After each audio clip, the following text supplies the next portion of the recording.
Hello guys, मी योगिता तुम्हा सर्वांचं Yogita study सेंटरमध्ये स्वागत करीत आहे. आता आपण प्रॅक्टिस सेट 2.2 सोडवणार आहोत. त्याच्यामध्ये आपल्याला एकूण मिळून क्वेश्चन्स आहेत 12. तर चला सुरुवात करूया आपण प्रश्न सोडवायला. आपला क्वेश्चन काय दिलेला आहे, solve the following quadratic equations by factorisation. आपल्या कुठल्या पद्धतीने सोडवायचं आहे, तर फॅक्टरायझेशन या पद्धतीने सोडवायचं आहे. फॅक्टरायझेशन कसं करायचं हे आपण ह्याच्या अगोदर 8वीतही शिकलेलो आहोत. मी तुम्हाला एक्झाम्पल सगळेच्या सगळे सोडवून दाखवलेले आहेत. आता आपल्याला सगळ्या कन्सेप्ट्स क्लिअर आहेत. तर आता आपण सोडवूया. पहिलं काय बघायचं आहे, सेकंडचं साईन काय आहे, प्लस म्हणजे याचा अर्थ जे काही नंबर्स तर आपण काय करायचं आहे, ॲडिशन करायचं आहे. मग ॲडिशन केल्यानंतर उत्तर काय आलं पाहिजे, 15 उत्तर आलं पाहिजे. दोन्हीला कॉमन साईन येणार आहे मायनस. म्हणजे कशा प्रकारे दिसेल आपल्याला 54. ओके, 9 6 54, 9 + 6 15 म्हणजे -9 -6. म्हणजे मला काय लिहायचं आहे, -6 मायनस, मग थोडंसं दिसलं नाही आहे का, -6 -9. चला आता आपण लिहून घेऊया कशा प्रकारे सोडवायचं आहे, कशा प्रकारे उत्तर लिहिणार आहोत. आपण लिहायला सुरुवात करूया. x² मायनस काय लिहायचे, 9x - 6x + 54 = 0. 9 6 54, minus minus plus, -9 -6 म्हणजे प्लस करायचं आहे. 9 + 6 15, -15 आलेलं आहे उत्तरामध्ये. आता कॉमन नंबर्स काढायचे आहेत, फर्स्ट 2 सेकंड 2. याच्यामध्ये फर्स्ट आपल्याला कॉमन मिळालं आहे x - 9. आता हे याच प्रकारे आपल्याला जमलं पाहिजे. उगाचच वेळ फुकट घालवण्यात काही अर्थ नाही. मायनसची साईन आहे. आता मायनसची साईन आहे म्हणजे आतमधले असे आपल्या साईन्सच्या आहेत, ब्रॅकेटच्या आतमध्ये बदलणार आहेत. कशा प्रकारे बदलायचे दाखवते. 6x + 54 कॉमन नंबर आला 6. 6xने 6ला डिवाईड केला, आन्सर आलं. x प्लस आहे, बाहेर मायनस असल्यामुळे साईन बदलणार, प्लसची होणार मायनस. 9 6 54 म्हणजे इथे आला 9 = 0. आपल्याला मिळालेला आहे कॉमन ब्रॅकेट x - 9 लिहून घेतला, x - 9.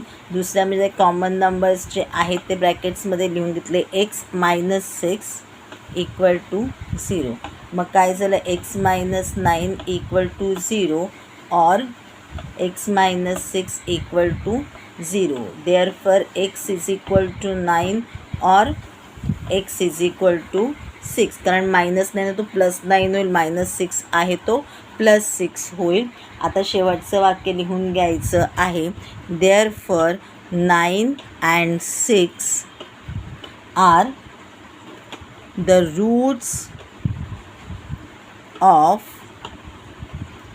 the quadratic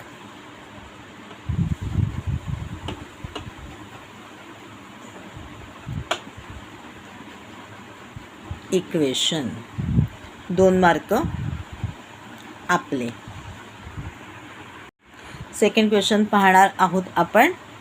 x² + x - 20 काय आहे, सेकंड कॉन्स्टंटचा आपला साईन काय आहे, मायनस. म्हणजे आता काय करायचं आहे, मल्टिप्लिकेशन होणार आहे आणि त्याचा आन्सर काय आपला येणार आहे, मायनस. म्हणजे 1 + 1 मायनस.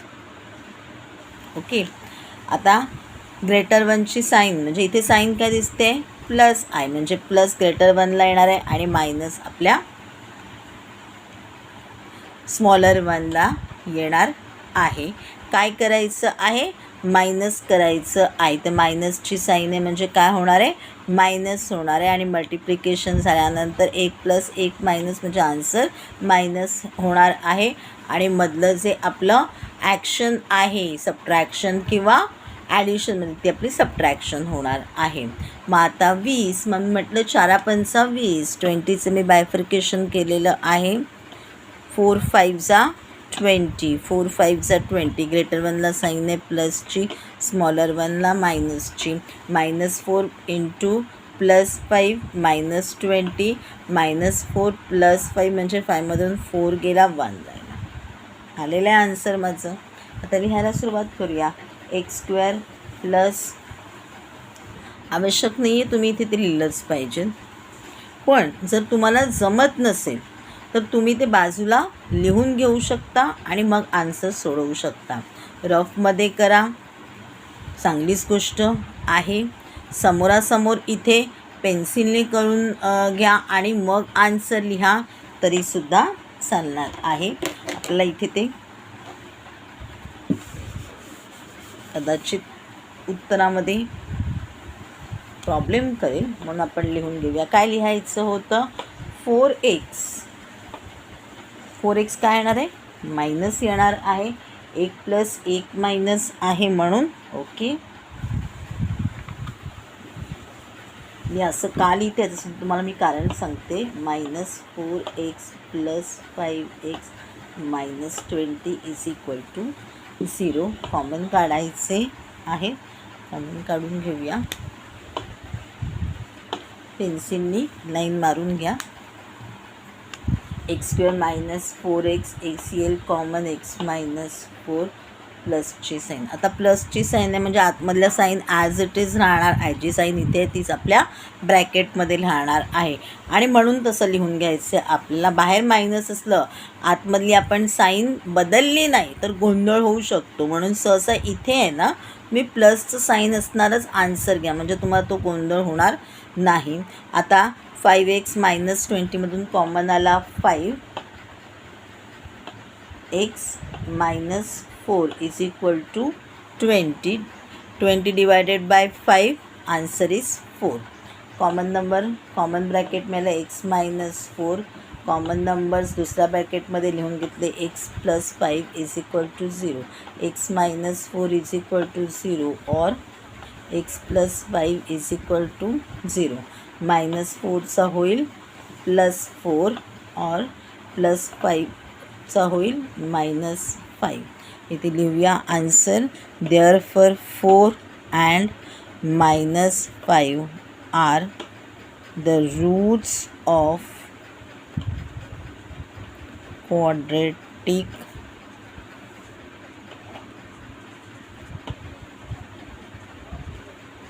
इक्वेशन. आन्सर संपलेलं आहे. आता आपण पाहणार आहोत third question. 2y² + 27y + 13 = 0. y²ला, y² हा आपला आता व्हेरिएबल आहे, y हा आपला व्हेरिएबल आहे. y²चा कोएफिशियंट आहे 2. म्हणजे आता आपल्याला काय करायचं आहे? कॉन्स्टंट बरोबर त्याचं मल्टिप्लिकेशन करून घ्यायचं आहे. काय होईल? 13 × 2 = 26. म्हणजे आता आपल्याला 26चे बायफर्केशन करायचे. 26चे आपल्याला फॅक्टर्स शोधायचे आहेत. आन्सर कसं येणार आहे बघूया आपण. 26 काय आहे? प्लस आहे म्हणजे प्लसच येणार आहे. प्लस केल्यानंतर आन्सर काय आलं पाहिजे? 27 आलं पाहिजे. कॉमन साईन काय आहे? प्लसची आहे. मग मी म्हटलं 26 × 1 = 26 आलं. मल्टिप्लिकेशन केल्यानंतर आन्सर आलं 26. 13 × 2 = 26. 26 + 1 आन्सर इज 27. लिहून घेऊया आपण.